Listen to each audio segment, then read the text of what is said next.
कर्म फल विधान एवं व्यक्तित्व विकास में आज देखेंगे पाप और पुण्य का ज्ञान विज्ञान।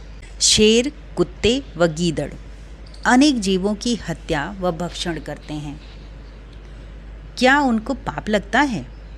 शास्त्रों में गौ हत्या को ब्रह्म हत्या के तुल्य घोषित किया गया है, परंतु भारत के कत्ल खानों में प्रतिदिन हजारों गायों का कत्ल हो रहा है। इसके पाप का भागीदार कौन होगा? जब यह सब कुछ हमारे सम्मुख आता है तो हमें कर्मफल विधान पर संदेह होने लगता है। धर्मशास्त्र जो बात करते हैं, क्या वह सत्य हैं? इनमें भ्रम उत्पन्न होने लगता है।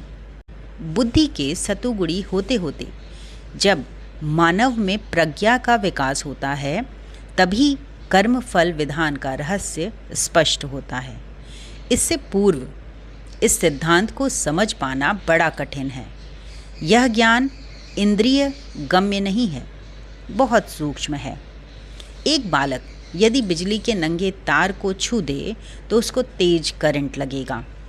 बिजली उसको बालक समझ माफ नहीं कर देगी। इसी प्रकार कर्मफल विधान के अंतर्गत यदि हमने जाने अनजाने कुछ भी किया तो सृष्टि के नियमानुसार इसका प्रतिफल भोगने के लिए प्रत्येक व्यक्ति बाध्य है। समझदार बालक बड़ों के अनुभव का लाभ उठाता है व आज्ञा पालन कर खतरों से बचा रहता है। इसी प्रकार विवेकवान मानव ऋषियों व धर्म ग्रंथों के अनुभव का लाभ उठाकर जीवन को विविध विद्युत समान झटकों से बचाता है। जो हठी हैं, अहंकारी हैं, अच्छी बातों के लिए ग्रहणशील नहीं हैं, वह रावण, कंस, दुर्योधन के समान विनाश को प्राप्त होते हैं। चेतना की स्थिति के अनुसार पाप पुण्य का विधान जीवों पर लागू होता है।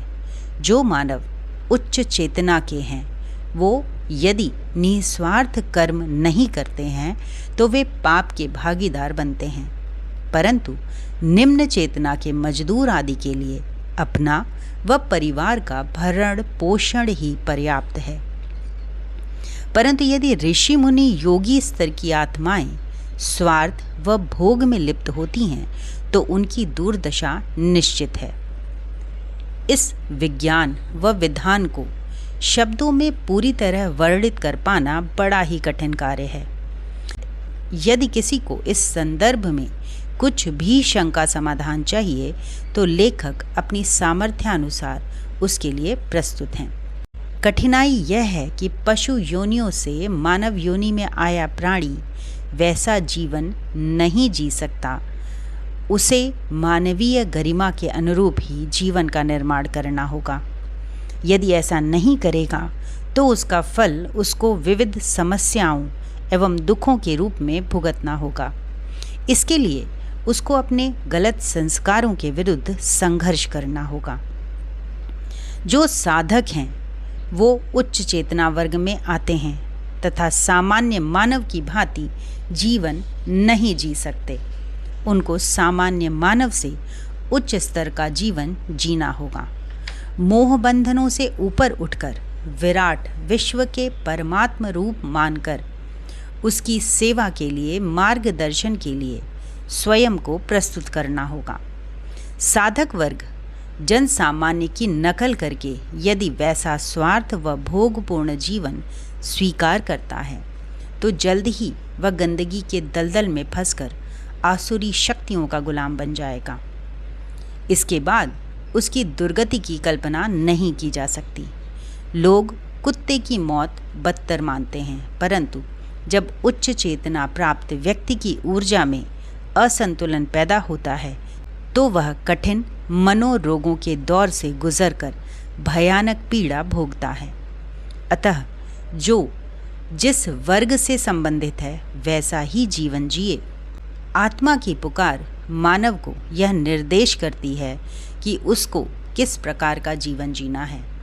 यह पुकार जो अनसुनी करता है दैविक प्रताड़ना का दंड भोगता है। अतः प्रत्येक मनुष्य विचार करे कि उसकी आत्मा की क्या मांग है। आत्मा व परमात्मा के अनुशासन में व्यक्ति तप त्याग भरा जीवन जीकर स्वयं को महान बना सकता है। मानव जीवन में व्यक्ति जितना शीघ्र संभल जाए उतना ही अच्छा होता है। देर करने पर आत्मा मलिन होने लगती है, वह मार्ग दिखाना बंद कर देती है। यह ठीक ऐसा ही है जैसे किसी की आँख की रोशनी चली जाए तो उसका जीवन नीरस हो जाता है। यदि आत्मा ही दुर्बल हो जाए तो जीवन दूभर हो जाता है। अतः अपनी आत्मा को जगाएं, उसके अनुसार जीवन निर्माण करें व जीवन में अखंड ईश्वरीय आनंद पाएं। The 4 rules of peaceful life. There is an ancient story that tells us about a wise old man who was about to pass away. Knowing that he was on his deathbed, he called his 4 sons together and said to them, I do not have a great deal of money to pass on to you, but I do wish to teach you 4 golden rules of a peaceful life. If you build your life on these rules, you will be blessed with that which is the best of gifts, a peace-filled mind. The sons were eager to get benefit from their father's wisdom and begged him to give them the 4 golden rules of a peaceful life. The father gave them the 4 golden rules as promised. These were: first, seek not to please men, seek only to please God. Second, take serious things lightly and light things seriously. Third, laugh as much as you can.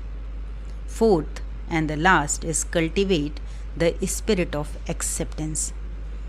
ये 4 सुखद जीवन जीने के rules हैं और इनको follow करके हम अपने जीवन को सुखदायी शांतिदायी बना सकते हैं।